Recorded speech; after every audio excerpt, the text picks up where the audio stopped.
wabarakatuh. Innal hamdalillah nahmaduhu wa nasta'inuhu wa nastaghfiruh wa na'udzu billahi min syururi anfusina wa min sayyiati a'malina. Man yahdihillahu fala mudhillalah wa man yudlil fala hadiyalah. Asyhadu an la ilaha illallah wahdahu la syarikalah wa asyhadu anna Muhammadan abduhu wa rasuluh.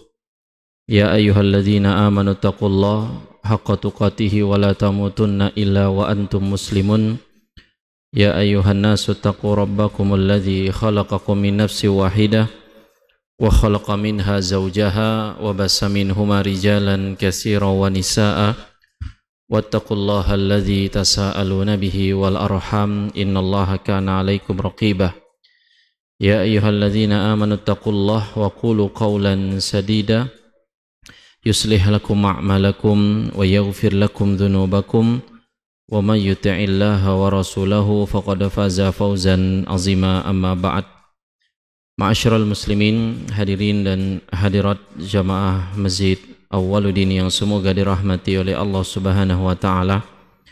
Pertama-tama marilah kita memanjatkan puja dan puji syukur kehadirat Allah Subhanahu wa taala atas segala nikmat, karunia, taufik dan hidayah yang senantiasa diberikan olehnya kepada kita, dan kita meminta kepadanya, memohon, berdoa, bertawassul dengan nama-namanya yang husna dan sifat-sifatnya yang ulia. Semoga Allah memberikan keistiqomahan kepada kita, memberkahi majlis ini, memberikan kita ilmu yang bermanfaat dan melindungi kita dari segala macam bentuk ilmu yang tidak bermanfaat. Salawat beriring salam semoga senantiasa tercurahkan kepada qudwah hasanah kita, Nabi yang tercinta Muhammad sallallahu alaihi wasallam, beserta kepada keluarga beliau, para sahabat dan umat yang senantiasa mengikuti petunjuk beliau hingga hari kiamat kelak. Dan kita tak lupa untuk senantiasa mendoakan saudara-saudari kita terutama di Palestina yang dalam keadaan pelik, dalam keadaan sulit, terutama hanya untuk sekedar makan, minum, berlindung. Maka semoga Allah Subhanahu wa taala mengampuni ketidakmampuan kita sebagai umat Islam yang senantiasa tunduk kepada globalisasi yang sangat kuat sekali pengaruhnya dalam urusan politik, ekonomi, dan yang semisalnya, hingga akhirnya tekanan-tekanan itu mempengaruhi dari kebijakan-kebijakan negara muslim, negara-negara yang mayoritasnya beragama Islam. Maka apa yang kita sanggup untuk kita doakan, maka doakan. Bentuk empati dan keprihatinan kita terhadap kaum muslimin di tanah Syam sana. Maka semoga Allah memberikan kesabaran dan keteguhan kepada mereka dan memberikan pahala syahid bagi mereka yang wafat di momen-momen tersebut. Ma'asyiral muslimin rahimakumullah, kembali melanjutkan dalam pembahasan kitab Tauhid karya Syekh Muhammad At-Tamimi rahimahullahu ta'ala. Kita melanjutkan di bab yang berkaitan dengan firman Allah Subhanahu wa ta'ala. Di pertemuan yang lalu kita sudah membahas hadis yang menceritakan di peperangan Uhud, ketika Nabi kita Muhammad sallallahu alaihi wasallam di perang Uhud itu diserang dari depan dan di belakang hingga wakusirat robaiyatuhu, hingga merusak gigi seri beliau, atau gigi seri beliau itu patah gara-gara diserang di perang Uhud tersebut. Hingga Nabi kita alaihi salatu wassalam mengatakan, kaifa yuflihu qaumun syajju nabiyahum, maka bagaimana mungkin kaum yang menyakiti nabinya itu akan beruntung. Bagaimana mungkin, kata Nabi kita alaihi salatu wassalam, kaum yang tidak patuh kepada nabinya sallallahu alaihi wasallam, hingga akhirnya Allah turunkan firman-Nya dalam surah Ali Imran ayat ke-128. Allah nyatakan, laisa laka minal amri syai'un, tidak ada sedikit pun campur tanganmu, urusanmu wahai Muhammad, dalam urusan mereka tadi, jadi orang-orang yang menyakiti Nabi SAW. Nah, di pertemuan kali ini, ma'asyiral muslimin rahimakumullah, kita beranjak kepada hadis yang selanjutnya dalam bab ini, yaitu hadis yang disebutkan oleh penulis wafihi, dan di dalamnya, yaitu di dalam Sahih Bukhari ataupun Sahih Muslim, sebagaimana kita bahas di pertemuan yang lalu. Penulis hanya menyampaikan wafis sahihi, di dalam as-sahih. Dan as-sahih kita bahas di pertemuan yang lalu, itu bisa maknanya Sahih Bukhari. Yang pertama bisa maknanya Sahih Muslim atau hadis sahih. Jadi ketika disebutkan wafis sahih di dalam as-sahih, itu maknanya pertama bisa Sahih Bukhari, yang kedua bisa Sahih Muslim, yang ketiga bisa hadis sahih. Ya, hadis sahih bisa di luar kitab Sahih Bukhari ataupun Sahih Muslim, karena ada kitab-kitab hadis yang lainnya dari para ulama yang lainnya yang mengumpulkan hadis-hadis Nabi. Nah, disebutkan dalam As-Sahih dari sahabat Ibnu Umar radhiyallahu taala anhuma, diriwayatkan dari sahabat Abdullah bin Umar, semoga Allah meridai beliau dan ayahnya, bahwasanya kata Ibnu Umar, annahu sami'a Rasulullah sallallahu alaihi wasallam, diriwayatkan dari Ibnu Umar bahwa Ibnu Umar pernah mendengar Rasulullah sallallahu alaihi wasallam bersabda atau berkata, yaqulu idza rafa'a ra'sahu minar ruku'i fi raka'atil akhirati minal fajri, bahwa kata Ibnu Umar, aku pernah mendengar Rasulullah SAW bersabda saat Rasul itu mengangkat kepala beliau dari ruku di rakaat terakhir dalam sholat fajar atau sholat subuh. Jadi kata Ibnu Umar, aku pernah mendengar Rasulullah SAW itu berucap, berkata, bersabda, atau dalam riwayat ini berdoa, ketika selesai dari bangkit dari ruku, yakni posisi i'tidal di rakaat terakhir, yaitu rakaat kedua dari sholat subuh. Ya, di rakaat kedua dari sholat subuh. Yang mana beliau mengatakan sallallahu alaihi wasallam, Allahumma la'an fulanan wa fulanan. Ya Allah, laknatlah fulan, laknatlah fulan. Ya Allah, laknatlah fulan dan fulan dan fulan. Ini ucapan Nabi sallallahu alaihi wasallam. Ini doa Nabi di rakaat kedua dari sholat subuh setelah ruku. Artinya posisi i'tidal. Ya. Ba'da ma yaqulu, yang setelah beliau mengucapkan sami Allahu liman hamidah. Jadi ini urutan yang mirip seperti bacaan doa kunut subuh ataupun kunut witir. Ya, dibaca setelah bacaan i'tidal tadi. Jadi dari ruku kemudian bangkit sami Allahu liman hamidah. Bacaan i'tidal Rabbana lakal hamdu atau yang semisalnya. Yang lebih panjang ada, tapi yang lebih pendek cukup Rabbana walakal hamdu. Baru beliau mengucapkan doa tadi, ya Allah, laknatlah fulan dan fulan dan fulan. Fa anzalallahu, kemudian Allah Subhanahu wa taala menurunkan firman-Nya, laisa laka minal amri syai'un. Laisa laka minal amri syai'un. Tidak ada sedikit pun campur tanganmu wahai Muhammad dalam urusan mereka, kata Nabi. Jadi perhatikan kasus ini jemaah, atau riwayat ini disebutkan Nabi itu baca doa kunut di sini, doa dalam posisi berdiri, dan ini dibaca setelah bangkit dari ruku, posisi i'tidal, yang sebelumnya baca sami Allahu liman hamidah, kemudian dilanjutkan Rabbana walakal hamdu, nah baru berdoa. baru berdoa. Nah, doa Nabi di situ adalah ya Allah laknatlah fulan dan fulan dan fulan. Ya. Kemudian setelah kejadian ini Allah turunkan firman-Nya. Yang ini firman yang kita bahas di pertemuan yang lalu. Ini surah Al-Imran 128. Allah katakan laisa laka minal amri syai'un. Tidak ada urusanmu wahai Muhammad. Tidak ada sedikit pun urusan campur tanganmu wahai Muhammad dalam urusan mereka. Ini orang-orang yang Nabi doakan laknat tadi. Dan kemudian penulis di sini menambahkan wa fi riwayatin, dalam riwayat lain, dalam sebuah riwayat disebutkan yad'u ala Safwan bin Umayyah. Jadi yang Nabi doakan ya Allah laknatna fulan, fulan dan fulan. Nah, 3 nama yang disebutkan sini, yang pertama adalah dalam riwayat lain disebutkan beliau berdoa kecelakaan untuk Safwan bin Umayyah, yang pertama namanya.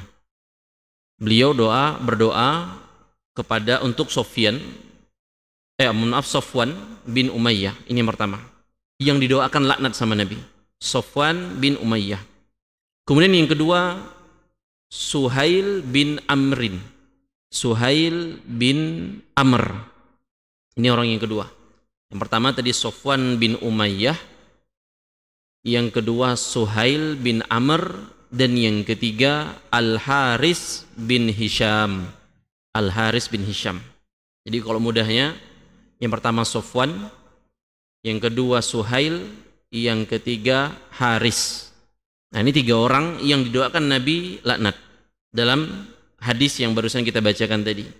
Hingga akhirnya Allah turunkan laisa laka minal amri syai'un.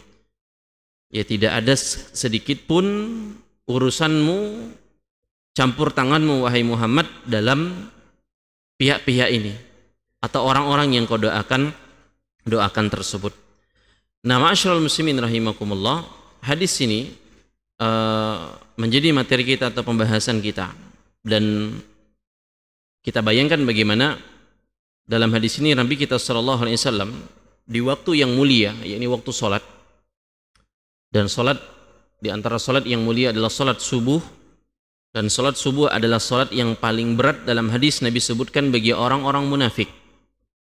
Seberat-berat salat bagi orang munafik itu adalah salat subuh dan salat isya. Gitu ya. Karena terutama di zaman itu penerangan tidak sama sebagaimana kita di masa zaman ini, lebih banyak penerangannya. Dan orang munafik itu kalau ibadah ya pengen terlihat sama orang. Ya. Makanya berat bagi mereka kalau isya yang gelap gulita, apalagi salat isya di zaman Rasul itu dikerjakan di waktu lebih malam daripada isya kita di zaman sekarang. Kalau isya kita di zaman sekarang ini namanya awal malam, jemaah. Awal malam. Tapi kalau di zaman Rasul itu agak dipanjangan lagi. Ya, kurang lebih hingga jam 10, hingga jam 11 baru salat isya itu dilaksanakan. Ya. Nah, Nabi ketika di salat subuh ini, di rakaat terakhir, rakaat kedua, di posisi ruku bangun untuk i'tidal, beliau berdoa, tapi doanya ini adalah doa yang tidak biasanya. Artinya biasa mungkin doa yang minta rahmat, minta berkah, minta kemudahan dan yang selainnya. Tapi doa di sini adalah doa yang berisi laknat. Doa yang berisi laknat. Apalagi yang berdoa di sini adalah Nabi Shallallahu Alaihi Wasallam. Jadi sejatinya ini yang kalau didoakan itu ngeri gitu loh. Kalau yang didoakan sangat mengerikan. Karena yang berdoanya Nabi, apalagi yang didoakan itu bukan kebaikan, tapi laknat. Nah, makanya di situ Nabi Shallallahu Alaihi Wasallam mendoakan laknat ke 3 orang tadi yang kita sebutkan. 3 orang yang disebutkan, fulan, fulan, dan fulan. Dan laknat jamaah rahimakumullah dijelaskan oleh para ulama. Laknat itu adalah maknanya dijauhkan dari rahmat Allah Subhanahu wa taala. Di antara makna laknat itu adalah dijauhkan dari rahmat Allah, dijauhkan dari kasih sayang dan petunjuk Allah. Nah, makanya orang yang jauh dari rahmat Allah, jauh dari sayang dan petunjuk hidayah dari Allah, dialah orang yang celaka. Ya, laknat itu adalah kecelakaan. Kecelakaan berupa apa? Berupa jauh dari rahmat, jauh dari sayang, dan jauh dari petunjuk Allah. Jadi hidupnya terombang-ambing. Jadi celakanya itu bukan ketika kena musibah, tabrakan, bukan. Tapi jauh dari rahmat, jauh dari kasih sayang, jauh dari petunjuk. Ini laknat. Karena kadang-kala bisa jadi orang kena musibah. Oleh itu bila misalnya kecelakaan. Tapi rupanya kecelakaan itu adalah rahmat dari Allah kepadanya. Agar dia kembali sadar kepada Allah. Ini bentuk sayangnya Allah kepada dia. Ini bentuk petunjuknya Allah kepada dia. Sebagaimana Nabi kita alaihi salatu wassalam pernah bersabda bahwasanya apabila Allah mencintai suatu kaum, ibtalahum, Allah akan berikan ujian kepada mereka. Maka ujian itu diantara bentuk rahmat, kasih sayang, dan petunjuk Allah untuk kita kembali kepadanya. Nah, makanya laknat di sini, dan inilah mengerikannya laknat, itu dijauhkan rahmat, dijauhkan dari sayang, dijauhkan dari petunjuk. Dan ini betul-betulan celaka kalau orang seperti ini. Dan hingga ketika Nabi sudah mendoakan doa laknat ini kepada 3 orang tadi, laisa laka minal amri syai'un. Allah turunkan Ali Imran 128. Allah turunkan Ali Imran 128. Yang mana berarti di sini ada dua kejadian yang sudah kita bahas. Yang pertama di pertemuan yang lalu kita bahas di kejadian perang Uhud. Ketika Nabi berucap mengatakan bagaimana mungkin sebuah kaum manusia itu, orang itu akan hidupnya selamat kalau mereka menyakiti nabinya. Dan menyakitinya itu sudah kita bahas. Nabi itu disakiti di bagian wajahnya hingga gigi serinya patah. Wajah beliau berdarah-darah. Bagaimana mungkin hidupnya akan selamat, kata Nabi. Nabi ucapkan kalimat tersebut. Nah, kalimat ini dilanjutkan dalam hadis yang kita bahas di pertemuan di pekan ini adalah ketika Nabi sholat subuh. Jadi bayangkan jemaah, dua kondisi ini itu agung. Yang pertama kondisi sedang berjihad di perang Uhud. Kondisi sedang berjihad. Yang kedua di hadis yang kita bahas di pertemuan kali ini adalah ketika sholat subuh. Ketika sholat subuh. Yang mana dua kejadian ini, dua-duanya ada ucapan Nabi SAW yang menunjukkan bahwa ketidakbaikan bagi orang yang menentang beliau atau yang berbuat tidak-tidak kepada beliau. Tadi di perang Uhud wajah beliau sampai berdarah, gigi seri beliau patah. Nabi tanya, bentuk pertanyaan yang untuk menekankan, menegaskan bahwa kalian gak akan mungkin beruntung kalau Nabi utusan Allah kalian beginikan. Ya sebagaimana kita juga bahas bahwa seorang hamba, seorang muslim itu hidupnya tidak akan sukses kalau dia tidak ikuti petunjuk sunnah Nabi SAW. Kan begitu gitu loh. Apalagi menyakiti Nabi, apalagi menyelisihi Nabi, dan itu ditekankan dalam ayat-ayat Al-Quran. Dan begitu pula dalam hadis yang kita bahas sekarang ini, 3 nama yang disebutkan dalam doa Nabi itu, Nabi doakan laknat. Bayangkan, didoakan dalam sholat jemaah. Didoakan di dalam sholat. Berarti ini nggak main-main gitu loh. Kalau didoakan di luar sholat, ya jelas beda posisinya didoakan di dalam sholat. Apalagi didoakan pas sujud misalnya gitu. Wah, itu makin lebih dalam lagi. Nah, ketika Nabi mengucapkan doa tadi, atau yang pekan lalu kita bahas di perang Uhud itu, Allah Subhanahu wa taala tegur Nabi kita sallallahu alaihi wasallam. Jadi Nabi itu pada dasarnya, kaidahnya beliau maksum, terlepas dari kesalahan. Ini kaidah umumnya, dasarnya, basicnya seorang dalam mengenal dan memahami Nabi sallallahu alaihi wasallam. Tapi dalam sejarah perjalanan beliau ada beberapa hal ada beberapa perkara yang ditegur oleh Allah Subhanahu wa taala terhadap Nabi kita sallallahu alaihi wasallam, termasuk dalam materi kita ini. Jadi Nabi itu ditegur. Nabi itu ditegur. Dan tujuannya teguran ini bukan menyatakan bahwa Nabi itu pasti salah atau bersalah gitu loh. Pun kesalahan beliau dimaafkan oleh Allah, diampunkan oleh Allah yang lalu ataupun yang akan datang.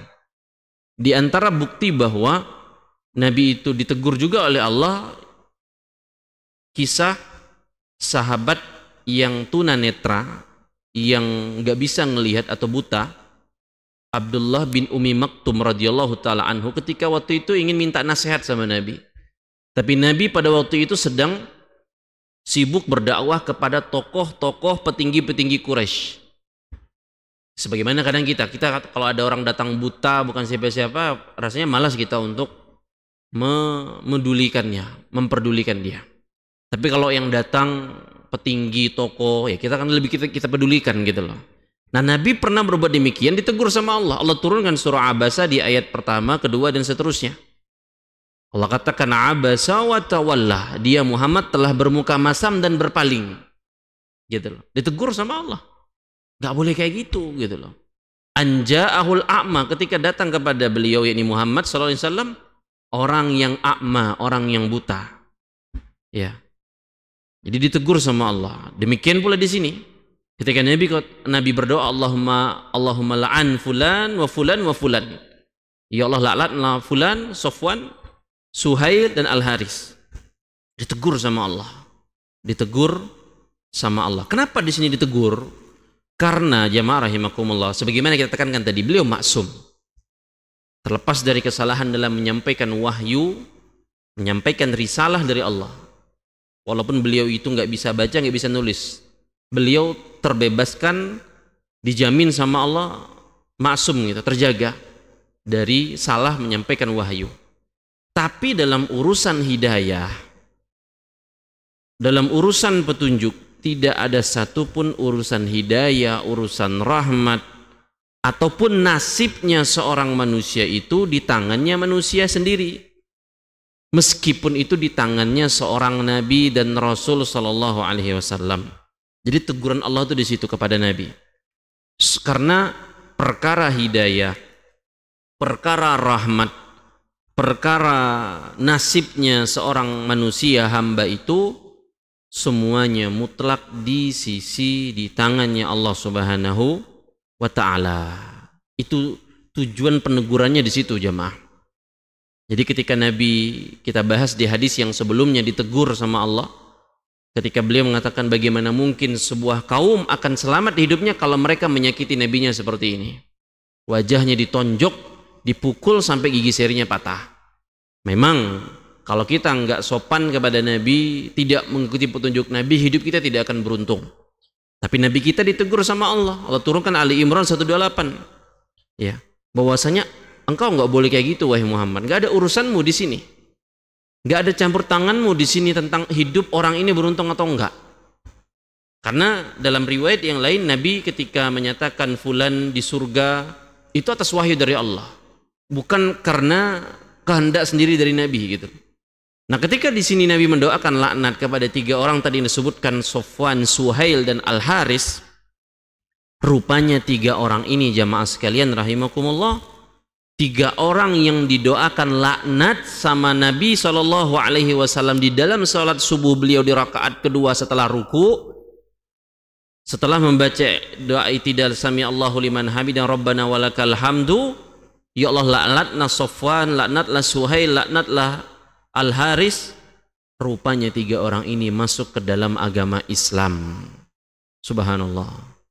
3 orang ini ternyata masuk ke dalam agama Islam. Subhanallah, menakjubkan. Makanya Allah tegur tadi di Ali Imran 128. Allah tegur Nabi kita sallallahu alaihi wasallam di Ali Imran 128 tadi, laisa laka minal amri syai'un. Tidak ada urusan campur tanganmu wahai Muhammad dalam urusan ini. Enggak boleh. Engkau 3 orang ini terlaknat udah pasti. Ya kecuali kalau kita mau bilang Abu Lahab terlaknat sudah pasti, udah itu udah paten. Apalagi lo turunkan surah Al-Lahab tersebut, gitu kan. Tapi kalau 3 orang ini, kalau yang di perang Uhud, kita juga bahas di perang Uhud kan, Nabi terpukul mundur, kaum muslimin terpukul mundur, sampai diisukan Nabi itu wafat terbunuh. Dan termasuk pasukan yang masih kafir pada saat itu adalah Khalid bin Walid. Khalid bin Walid yang menyerang dari belakang. Ketika pasukan di pemanah di Bukit Uhud turun, diserang sama Khalid, udah makin kacau balau pasukan kaum muslimin pada saat itu. Dan rupanya Khalid bin Walid masuk Islam, kita tahu, menjadi panglima perang yang tak terkalahkan selama beliau, ya kalau sepak bola tuh clean sheet lah gitu loh. nggak ada yang kebobolan. Kalau udah Khalid mimpin perang, menang terus, menang. Ya, menang terus sampai akhirnya di masa Umar bin Khattab beliau dicopot sebagai panglima perang. Apa tujuan Umar mencopot beliau? Menjaga ketauhidan kaum muslimin. Kenapa? Jangan sampai umat Islam itu tawakalnya sama Khalid. Udah Khalid jadi panglima mimpin, menang sudah gitu loh. Nggak boleh kayak gitu.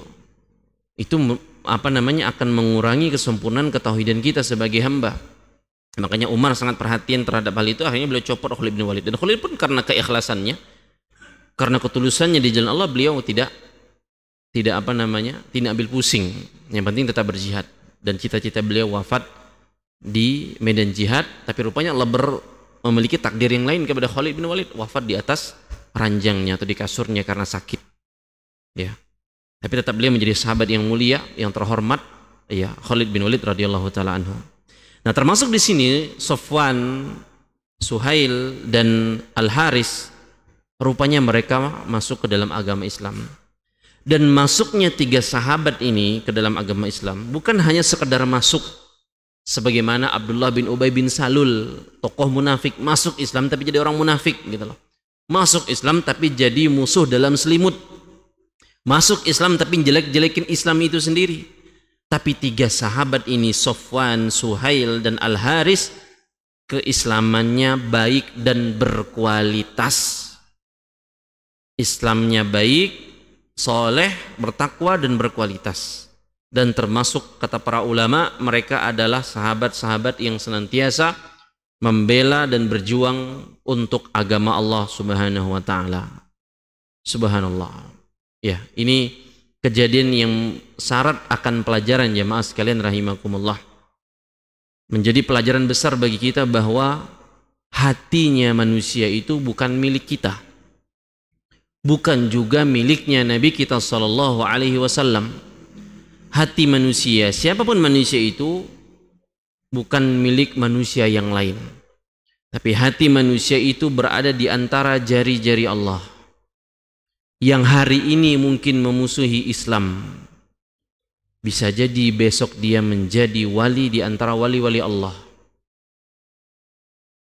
Yang hari ini mungkin membenci Islam, besok bisa jadi mereka menjadi pembela agama Allah Subhanahu wa taala. Ketika Allah memberikan rahmat gitu, memberikan petunjuk, berubah menjadi pemberi kebaikan yang sangat besar. Dan yang seperti ini setahu saya cukup banyak, terutama di negara kita. Yang dulu mungkin mereka tokoh-tokoh dari agama lain, kemudian Allah berikan hidayah, berikan petunjuk, akhirnya mereka menjadi pembela dan pejuang Islam. Ya, pembela dan pejuang Islam. Makanya di antara poin penting dalam hadis ini, kata para ulama, kita itu tidak boleh terlalu cepat, dalam tanda kutip, mengusir seorang itu dari rahmat Allah. Jangan terburu-buru, terlalu cepat mengusir, seakan orang itu tidak akan bisa dapat rahmat Allah. Seakan-akan kita itu tahu masa depan orang tersebut. Karena kalau kita itu terlalu cepat menganggap orang tak akan mungkin dapat rahmat Allah, atau seakan-akan kita tahu masa depan mereka kayak gimana, maka sejatinya kita jatuh kepada kesombongan. Kita jatuh kepada kesombongan. Ini bahaya kalau kayak gini. Dan ingat, tugas kita itu adalah menyampaikan sebagaimana Nabi menyampaikan sembari mendoakan hidayah, bukan malah tukang nutup pintu. Jadi juru kunci dia misalnya gitu. Juru kunci apa? Juru kunci, kalau sini ada Pak Alek, juru kunci masjid Pak. Juru kunci nutup pintu rahmat gitu loh. Orang ini nggak bakal dapat rahmat gitu loh. Lah orang mungkin kalau ketutup nih masjid udah jam malam, ya untuk keamanan memang dikunci gitu. Kunci kan Pak. Nah, tapi kan nggak ngalangi orang untuk bisa dapat rahmat, mungkin dapat hidayah, baru tobat, dia habis minum tengah malam, datang di masjid ambil wudhu, sholat walaupun di teras misalnya gitu loh. Nggak bisa. Pak Alek misalnya ngalang-ngalangin orang dapat rahmat, nggak bisa. Nggak mungkin kita seperti itu. Makanya Nabi kita pun ditegur. Bayangkan Nabi jemaah ditegur. Mana nggak nanggung-nanggung lagi, doanya laknat. Ya Allah, laknatlah Sofwan, laknatlah Suhail, laknatlah Al-Haris. Allahumma la'an fulan wa fulan wa fulan, kata Nabi dalam salat beliau. Dalam salat beliau. Siapa yang bisa membandingkan salat kita dengan salat Nabi Muhammad sallallahu alaihi wasallam? Siapa yang bisa membandingkan ketulusan dalam berdoa, doa kita dengan doanya Nabi sallallahu alaihi wasallam? Tapi rupanya kejadian ini ditegur sama Allah Subhanahu wa taala. Ya sama juga tadi kan dalam surah Abasa. Enggak salah kita itu dakwakan tokoh-tokoh pembesar-pembesar, enggak salah. Tapi ingat, orang-orang lemah, orang-orang buta, orang-orang susah juga butuh didakwahkan. Kadang mereka lebih berharap mendengarkan tausiah, ceramah, dakwah dan semisalnya. Kadang malah yang tokoh-tokoh nggak mau dengar gitu loh, nggak peduli dengan didakwahkan. Karena makanya Abdullah bin Umi Maktum itu termasuk yang menjadi sahabat dan masuk Islam dan muazinnya Nabi. Selain dari Bilal bin Rabah radhiyallahu taala, walaupun beliau buta. Nah, maka sekali lagi tugas kita itu menyampaikan, mendoakan hidayah, bukan menutup pintu rahmat. Sekali lagi, bukan menutup pintu hidayah. Ya, makanya kalau kita ngelihat ada tetangga, ada orang-orang sekitar yang zohirnya kelihatan buruk akhlaknya, entah dia suka mabok, dia nggak sholat, ngomongnya kasar gitu ya, suka gangguin orang, suka buat rusuh. Jangan sampai kita katakan kepada dia, nah orang kayak gini tidak akan mungkin dapat hidayah, orang kayak gini nggak akan mungkin dapat hidayah. Dan itu kadang yang terucap di sebagian masyarakat. Memang kalau ditinjau dari bagaimana orang berjuang dapat hidayah itu jamaah, dia harus berusaha. Betapa banyak orang yang kadang masuk Islam jadi mu'allaf, betapa banyak orang yang kadang hijrah, yang dulunya nggak sholat kemudian sholat, yang dulunya tidak tahu harus mengesahkan Allah kemudian mengesahkan Allah, yang dulunya nggak tahu rupanya ini petunjuk-petunjuk Nabi kemudian tahu kalau ini petunjuk-petunjuk Nabi. Mereka semua berjuang mencari, mendengar gitu loh, mengkaji dan seterusnya. Tapi ada juga kadang ada orang-orang yang nggak ada mencari tapi rupanya dapat gitu loh, kena hatinya. Ya, maka jangan pernah kita katakan orang kayak gini tidak akan mungkin dapat hidayah, nggak boleh. Padahal siapa yang tahu gitu loh, siapa yang tahu nanti saat kita yang udah wafat meninggal dunia, dia rupanya jadi wali Allah gitu loh. Jadi wali Allah yang beneran wali gitu loh, bukan hanya sekedar apa kayak orang-orang nggak waras terus dibilang wali gitu, enggak. Tapi betulan dia menjadi wali Allah, jadi ahli ilmu, jadi alim ulama. Ya sedangkan kadang sebagian kita yang berstatement demikian malah stagnan, nggak meningkat-ningkat iman dan ketakwaan. Maka jangan seperti itu, tidak boleh. Karena Nabi kita aja ditegur, apalagi kita kalau seperti itu. Dan inilah kenapa kita bahas hadis ini, agar paham maksud tujuan hadis tersebut dan ayat Allah tersebut. Dan yang seperti ini juga pernah terjadi kepada seorang yang bernama Al-Usairim, seorang yang berasal dari Bani Abdul Ashhal. Dia dikenal di masa itu sebagai musuh Islam. Ya, Al-Usairim tidak pernah sholat sekalipun dan memusuhi Islam. Tapi ketika datang perang Uhud, tiba-tiba dan diam-diam dia masuk Islam. Tiba-tiba dan diam-diam masuk Islam. Langsung nggak pakai ini itu, nggak ribet-ribet birokrasinya, ikut jihad di perang Uhud. Dan kita sudah bahas tadi, perang Uhud itu kaum muslimin dalam tanda kutip dipukul mundur, dikalahkan. Rupanya Al-Usairim ini gugur di perang Uhud tersebut, wafat di perang Uhud tersebut. Dan kalau yang haji atau umroh biasanya ada ziarah atau berkunjung wisata ke makam syuhada Uhud, makam para sahabat yang wafat di perang Uhud tersebut. Ya, kadang sekadar ziarah saja sambil memberi mengingat kematian dan kilas kisah singkat di peperangan tersebut. Nah, di antaranya di sana ada seorang yang bernama Al-Usairin yang tiba-tiba masuk Islam, tiba-tiba juga ikut perang Uhud, berjihad dan gugur di sana. Ya. Yang ketika para sahabat pada waktu itu menemukan jasadnya sebelum dia betul-betulan wafat, artinya detik-detik sakaratul maut, bentar lagi meninggal, masih ada nyawanya sedikit, para sahabat yang lain tanya, ya, mau diselamatkan, apakah engkau mau diantarkan ke keluargamu, dibawa balik gitu loh, diselamatkan, atau engkau lebih milih Islam? Kata Pak, sahabat yang lain ngelihat Usairin ini lagi kondisi kritis, maka dengan lantangnya dia menjawab, saya lebih memilih Islam, saya lebih memilih Islam. Tolong sampaikan kepada Rasulullah Sallallahu Alaihi Wasallam. Ini di perang Uhud, selesai perang.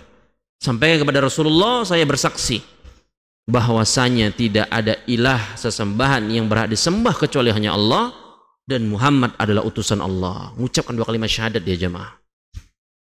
Belum pernah sholat, dulunya musuh Islam, tiba-tiba ikut perang Uhud, wafat. Ketika berita ini disampaikan kepada Rasulullah SAW setelah perang Uhud, beliau SAW atas wahyu dari Allah mengatakan, innahu lamin ahlil jannati. Sesungguhnya Al-Usairim tadi termasuk di antara penghuni surga. Subhanallah. Dia termasuk penghuni surga. Sekalipun sholat belum pernah. Kalau mending siapa di antara beliau Al-Usairim ini dengan kita dalam perkara sholat? Ya mending kita lah Ustadz, katanya. Kita ini dari anak-anak udah diajarkan sholat, balik banyak ninggalkan sholat, udah balik banyak ninggalkan sholat gitu loh. Anak-anak diajarin sholat, udah besar udah tua baru sadar mau sholat misalnya gitu loh. Udah berapa banyak sholat yang kita lakukan? 1 rakaat pun beliau ini belum pernah melaksanakan sholat. Dan maksud Islamnya pun di momen yang sangat singkat, pendek. Tapi Allah masukkan beliau ke dalam surga. Kenapa? Karena ketulusan, keikhlasan beliau dalam memegang Islam tersebut, walaupun sebentar. Dan inilah kekuatan keikhlasan, kekuatan ketulusan. Amal itu kadang kecil, sepele, tapi kalau tulus ikhlas, maka akhir hidupnya akan husnul khotimah. Tapi kadang yang bahaya itu malah yang besar-besar, amalnya besar gitu ya, luar biasa.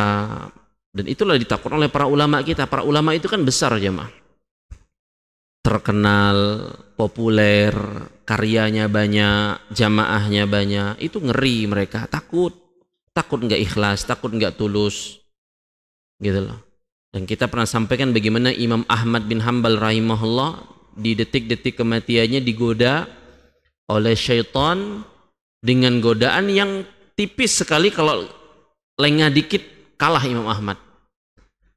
Ya, syaitan cuman bilang, dan ini kejadian yang kadang dialami oleh orang-orang yang menghadapi sakratul maut, kejadian ghaib.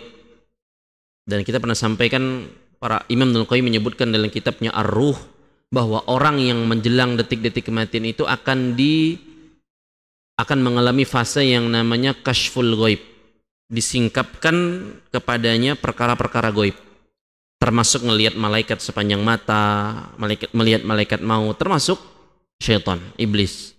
Nah, iblis menghampiri Imam Ahmad dengan mengatakan, wahai Ahmad, aku sekarang kalah dari engkau. Maksudnya, aku kalah, nggak bisa menggelincirkan engkau, menyesatkan engkau, mengalahkan engkau. Jadi iblis itu ngaku kalah detik-detik Imam Ahmad mau meninggal dunia. Ini kan detik-detik krusial jemaah. Kalau Imam Ahmad jawab mengatakan, iya, kau memang kalah, sombong jadinya gitu kan. Merasa hebat, merasa kuat. Tapi karena luar biasanya ketulusan, keimanan dan ketakwaan Imam Ahmad, belum wahai iblis. Belum selesai saya ini perang sama engkau. Saya ini belum mati, bentar lagi saya ini mati. Ya, belum kalah saya ini berhadapan dengan engkau. Kalau udah selesai baru bisa klaim kalah atau menang berhadapan dengan iblis tersebut. Nah, makanya keikhlasan akhir hidup yang baik atau husnul khotimah itu nggak mudah, nggak gampang. Dan kita semua masih menjadi rahasia terhadap hal tersebut.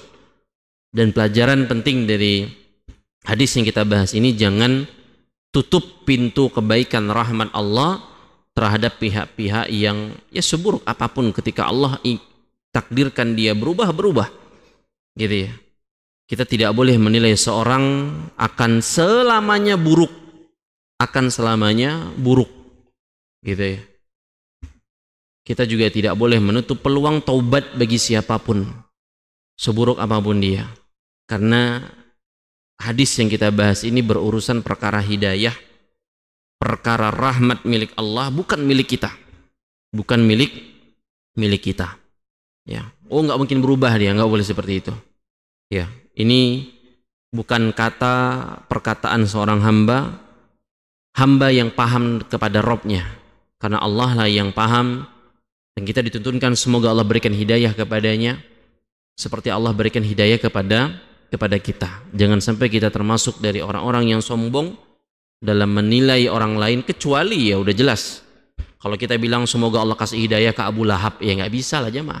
Abu Lahab udah tewas dan udah Allah abadikan, celakalah kedua tangannya Abu Lahab gitu loh. Nggak usah lagi doain hidayah kalau yang udah meninggal dunia, karena nggak berguna lagi. Karena sudah tidak berguna lagi.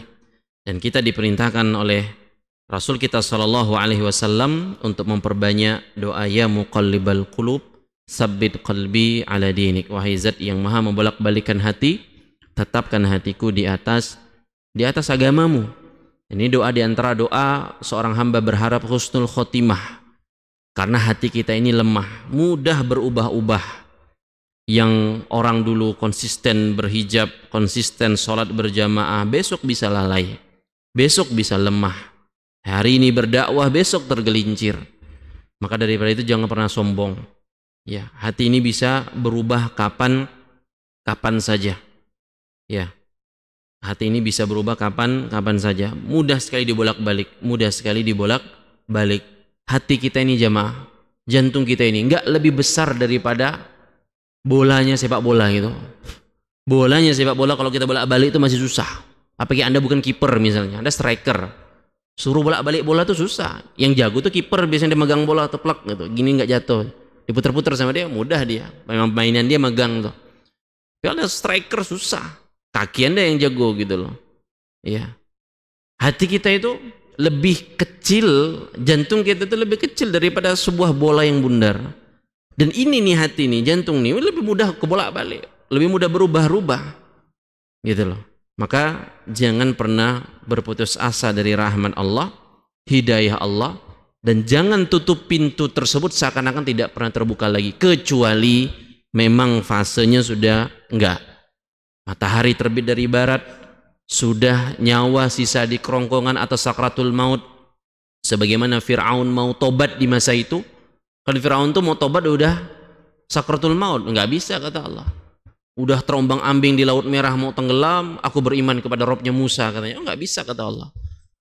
Bohong, dusta itu kalau kayak gitu.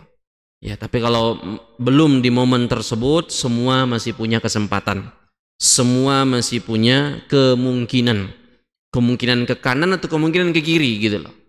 Ya, maka kalau sudah kita di kanan, di jalan yang lurus, mintalah keteguhan sama Allah, mintalah keistiqomahan agar teguh di atas jalan kebaikan tersebut, di atas jalan yang lurus tersebut hingga kita tutup usia. Karena itulah fase selesainya kita dari menghadapi ujian-ujian di dunia, untuk kita dan juga untuk orang lain. Dan betapa beruntungnya orang-orang di sekitar kita atau yang kita kenal, baik guru-guru kita, orang tua kita, yang mereka tutup dah usia tapi alhamdulillah masih Islam, alhamdulillah masih di atas jalan keistiqomahan. Maka ini akhir dari pembahasan hadis tersebut, dan insyaallah ta'ala di pertemuan selanjutnya kita akan bahas hadis yang selanjutnya masih dalam bab ini dari sahabat Abu Hurairah ya radhiyallahu ta'ala anhu. Semoga Allah mudahkan. Ini bisa disampaikan, kurang lebihnya mohon maaf. Kita cukupkan dengan doa kafaratul majlis. Subhanakallahumma bihamdika asyhadu an la ilaha illa anta astaghfiruka wa atubu ilaik. Wassalamualaikum warahmatullahi wabarakatuh.